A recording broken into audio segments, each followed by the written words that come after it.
Every 4 years, the world gathers for the World Cup, but this time, something fundamental has changed. The 2026 edition isn't just bigger, it's the most ambitious commercial project FIFA has ever attempted. 48 teams, 104 matches, 3 host nations, and behind the goals and the noise, a business operation built to generate record money while testing whether the old model still works when everything scales up. FIFA expects the tournament itself to bring in roughly $8.9 billion.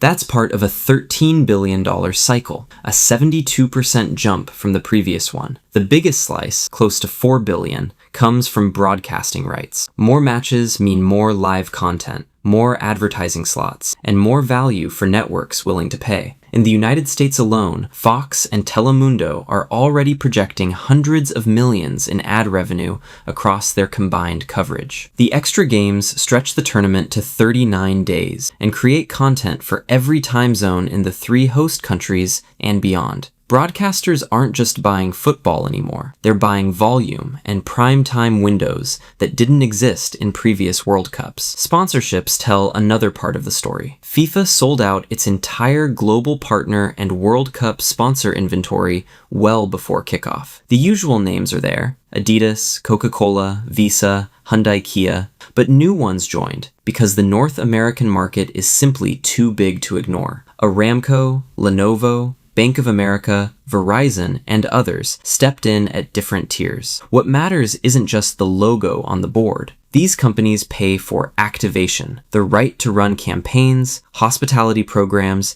and experiences that turn association into actual business. In a market this competitive, simply having your name visible isn't enough anymore. The smart ones are using the tournament to reach the exact audiences they've been chasing for years. Then there's the fastest growing piece: ticketing and hospitality. This stream is projected to top $3 billion, a massive increase from Qatar.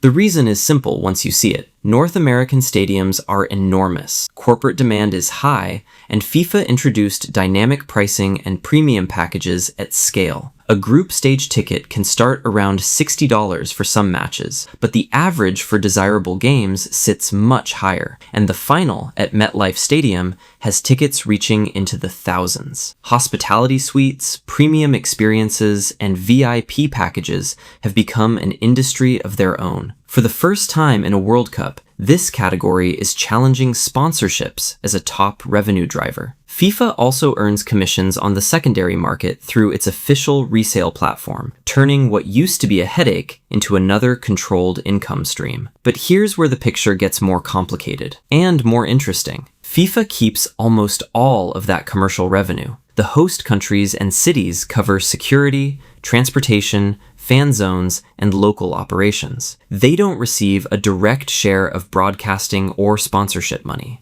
What they do get is tourism, short-term jobs, and whatever long-term infrastructure or reputation boost remains after the final whistle. Independent studies put the broader economic contribution at around $41 billion to global GDP, with the United States capturing the largest portion, roughly $17 billion. Mexico and Canada see smaller but still meaningful lifts. Hundreds of thousands of jobs are supported worldwide when you count supply chains, hospitality, retail, and transport. The reality on the ground is more mixed. Host cities are spending hundreds of millions on policing, traffic management, and temporary upgrades. Some are hoping to break even or come out slightly ahead through visitor spending. Others are quietly bracing for costs that may outlast the 6-week window. This is the classic mega event trade-off. The organization running the tournament captures the scalable, high-margin revenue,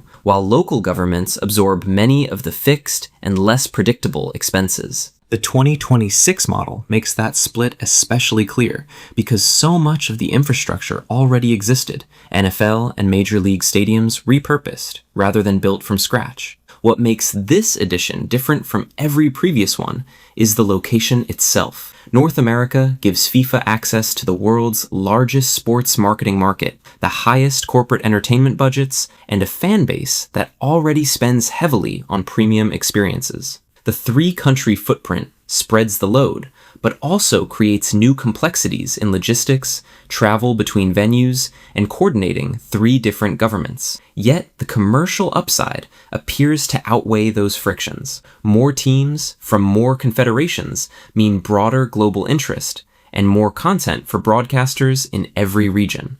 The expanded format wasn't just about more football. It was a calculated business decision that increased inventory across every revenue category. For brands, the lesson is becoming clearer every cycle. Paying for visibility is table stakes. The real return comes from what you do with the association, how creatively you activate around the event, how well you integrate it into existing customer journeys, and whether you can turn 6 weeks of attention into longer-term brand equity.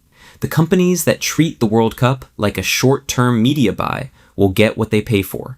The ones that treat it as a platform for deeper engagement will see the difference in their numbers long after the trophy is lifted. For local businesses in the 16 host cities, the opportunity is real but narrow. Hotels, restaurants, transport, and retailers in the right locations will see spikes. Those outside the immediate footprint, or without the capacity to handle sudden demand surges, may see very little. The multiplier effect works best when the event brings genuinely new visitors, rather than simply shifting spending from one part of the country to another. Early projections suggest a meaningful share of international arrivals are incremental, which is the scenario that actually grows the overall pie. At its core, the 2026 World Cup reveals how modern sports economics actually functions. FIFA has built a machine that monetizes attention at global scale, while shifting most operational risk and cost onto hosts and local partners. The expansion to 48 teams and 104 matches wasn't primarily about sporting merit. It was about creating more product to sell. The North American setting wasn't chosen only for football development. It was chosen because it maximizes the price those products can fetch. And the explosion in premium hospitality and dynamic ticketing shows that the highest margins now sit in controlled, high-end experiences rather than in mass access. Whether that model continues to expand or eventually meets resistance depends on what happens in these next few weeks and in the cycles that follow. But one thing is already clear. The beautiful game has become one of the most sophisticated business events on the planet, and 2026 is its biggest test yet. The goals will be remembered. The numbers behind them will shape how the next generation of tournaments gets built.